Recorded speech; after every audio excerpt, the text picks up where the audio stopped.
Hello friends, इस video में हम मिड पॉइंट थ्योरम समझते हैं कि क्या होती है मिड पॉइंट थ्योरम। तो मिड पॉइंट थ्योरम ट्रायंगल में ही अप्लाई होती है, इसलिए ट्रायंगल बना लेते हैं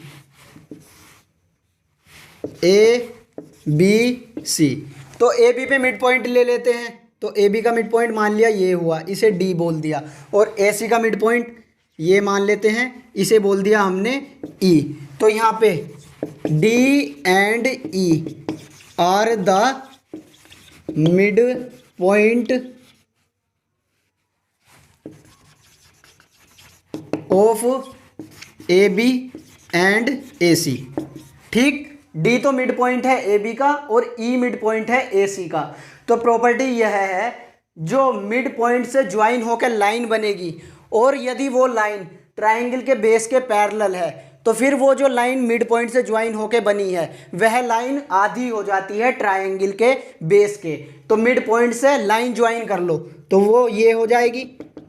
तो ये तो कंडीशन होनी ही चाहिए कि मिड पॉइंट से ज्वाइन होनी चाहिए वो वाली लाइन। और दूसरी वाली कंडीशन में जो मिड पॉइंट से लाइन ज्वाइन हुई है वो पैरेलल भी होनी चाहिए ट्रायंगल के बेस के। तो यदि ये दो कंडीशन सेटिस्फाई होती हैं तो फिर ये वाली लाइन डी ई आधी हो जाएगी ट्रायंगल के बेस के। तो D E is equal to half B C हो जाएगा। इसे ही मिड पॉइंट थ्योरम कहते हैं।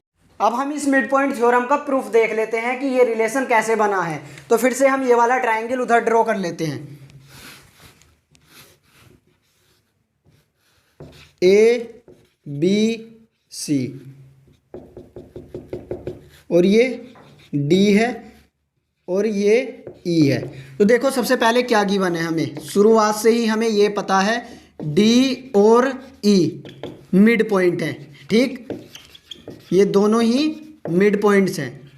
अब जब ये दोनों मिड पॉइंट्स हैं तो यहाँ पे देखो जितना ए डी होगा उतना ही डी बी होगा। तो लिख लो मिड पॉइंट होने की वजह से ए डी और डी बी इक्वल, और उधर ए ई और ई सी इक्वल। और दूसरी चीज़ क्या गिवन है कि ये वाली लाइन डी ई पैरेलल है बी सी के। ठीक, अब ये वाली दोनों लाइन पैरेलल हो गई, इसलिए ये करस्पॉन्डिंग एंगल्स इक्वल होंगे। ये वाला एंगल और ये वाला एंगल इक्वल होगा, और ये वाला एंगल और ये वाला एंगल इक्वल होगा, और ये वाला एंगल इसी के इक्वल हो जाएगा जब हम इसमें से दो ट्रायंगल बना लेंगे। एक तो ये बड़ा वाला, ठीक, और एक इसमें से ये छोटा वाला ट्रायंगल निकालेंगे। तो दोनों में ही ये एंगल ए आ जाएगा। तो एंगल ए कॉमन एंगल हुआ दो ट्रायंगलों के लिए। तो यहाँ पे ये चीज़ हुई है कि एंगल डी तो बराबर हुआ एंगल बी के, और एंगल ई बराबर हुआ है एंगल सी के, और angle A is equal to angle A. तो मतलब ये कॉमन एंगल हो गया, दोनों ट्रायंगल में आएगा, बड़े वाले में भी और छोटे वाले में भी। तो ये वाली चीज़ कहलाई जाएगी कि तीनों करस्पॉन्डिंग एंगल्स इक्वल हो गए इन दो ट्रायंगल के, छोटे के और बड़े के। तो ये कहलाई जाएगी ट्रिपल ए सिमिलरिटी। जब ये वाली सिमिलरिटी आ जाती है तो फिर वो दोनों ट्रायंगल सिमिलर हो जाते हैं। तो triangle A B C similar to triangle A D E, छोटा बड़ा ट्रायंगल दोनों सिमिलर हो गए। अब जब दो ट्रायंगल सिमिलर हो जाते हैं तो इनकी करस्पॉन्डिंग साइड्स का रेशो इक्वल हो जाता है।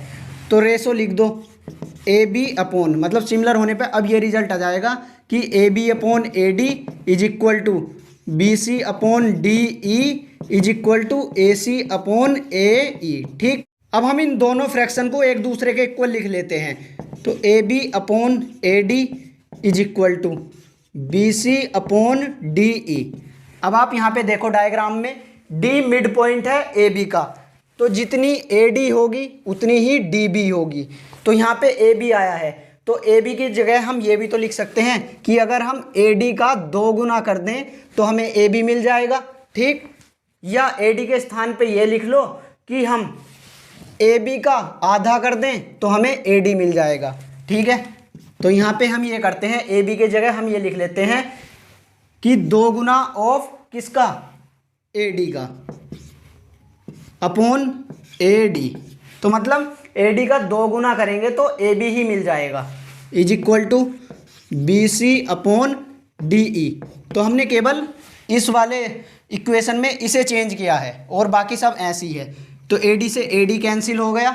अब आप देखो यहाँ पे क्या बचा, इसे हम इधर कर लेते हैं अब सोल्व। तो यहाँ पे बचा 2 इज इक्वल टू, और उधर BC अपॉन DE। तो DE की वैल्यू आ जाएगी यहाँ से हाफ BC, हैंस प्रूव्ड। तो मिड पॉइंट थ्योरम यही थी कि DE आधा होगा BC का। दोस्तों बिना प्रूफ करे भी पता चली जाएगा कि DE हाफ तो होनी ही थी BC के। जैसे कि मैं C वर्टेक्स पे एक लाइन गिराता हूँ सीधी, ये C पर हमने एक लाइन गिराई, इसी प्रकार B पर गिराते हैं।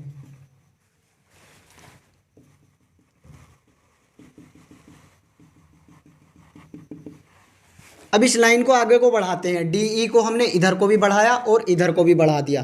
तो देखो ये बढ़ा दी, इसे मान लेते हैं हम DEF बोल दिया, और इधर ये वाली लाइन बढ़ा दी, इसे कह देते हैं DEF, इसे G कह देते हैं। अब ये एक तरीके से रेक्टेंगल हो गया, ये इतना, और रेक्टेंगल में आमने सामने की साइड तो बराबर होती ही है। अब यहाँ पे देखो कि यदि इस वाली लाइन में को ये और ये ऐड कर देंगे तो वह GF बन जाएगी, इतनी लाइन हो जाएगी, और जितनी GF होगी उतनी ही BC ही होगी।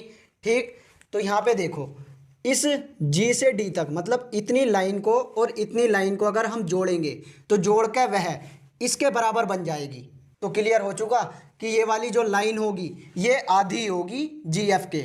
तो मतलब ये भी निकला कि ये DE आधी हो जाएगी BC के। प्रूव्ड हो चुका बिना प्रूफ करे भी। दोस्तों एक थ्योरम और समझ लो, जैसे कि कोई ट्रायंगल है, तो थ्योरम यह है कि यदि कोई लाइन ट्रायंगल की किसी साइड के मिड पॉइंट से होके चलती है और वह लाइन ट्रायंगल की दूसरे साइड के पैरेलल भी है, तो वह लाइन जब तीसरी साइड पे जाके पड़ेगी तो वह पॉइंट भी तीसरी साइड का मिड पॉइंट ही होगा। जैसे कि मान लिया AB का मिड पॉइंट ये हो गया, इस मिड पॉइंट से मैं एक लाइन आगे को बढ़ाना चाहता हूं और इस प्रकार बढ़ाऊंगा ताकि वह दूसरी साइड के पैरेलल भी हो।